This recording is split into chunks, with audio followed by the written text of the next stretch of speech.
Anne. A baby when her mother died, she was the youngest Brontë born. With love of family still she thrived, despite this first death-darkened dawn.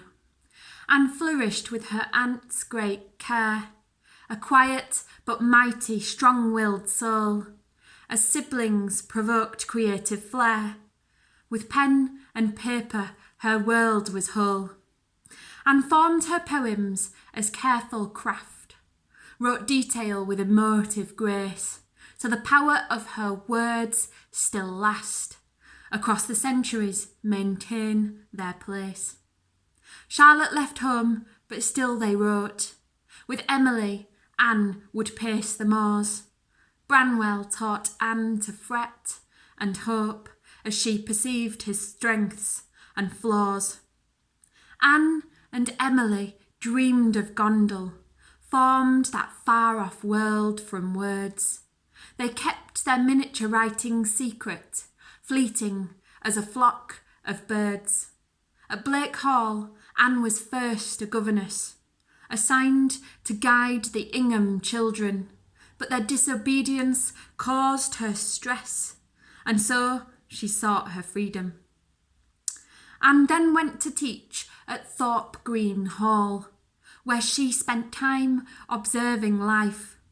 She encountered new society, informing her writing of joy and strife. Anne was skilled in teaching the girls.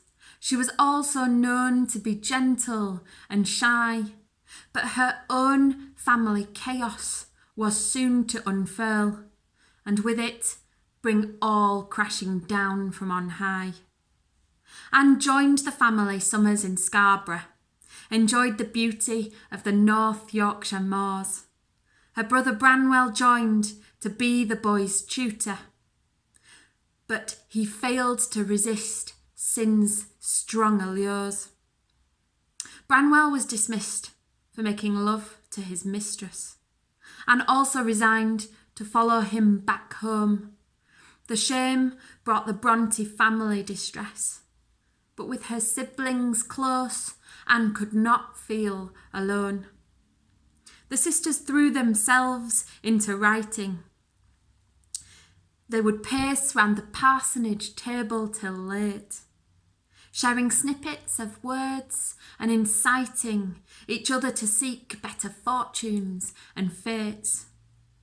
Anne formed her first novel, titled Agnes Grey, from all she'd seen in her governess role.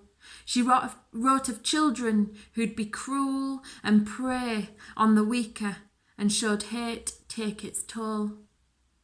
And then wrote The Tenant of Wildfell Hall, with clear passion about a woman's fair place.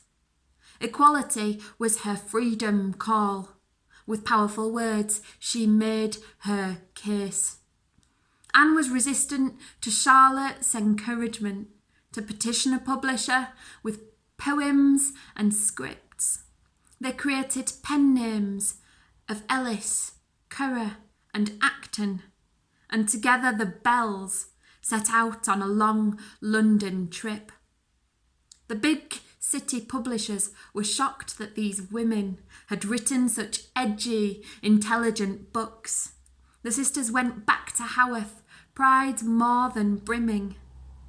With skill and courage, they'd made their own luck. Then disaster struck the family, tucked up at Haworth, as Branwell died of a drink-fuelled disease. Not long after, a sickness took Emily, and too became sick with the cold winter's freeze. At loss of her loved siblings, Anne was despairing. She feared she too would die and was desperate to live. So she went to her much-loved Scarborough for healing, but Anne, so unwell, had no fight left to give. Anne followed Emily and Branwell in death, leaving just Charlotte and Patrick behind. She was buried on Scarborough's rugged, wild cliff. Now bound within her books, you'll find that spirit, fierce, strong-willed and kind.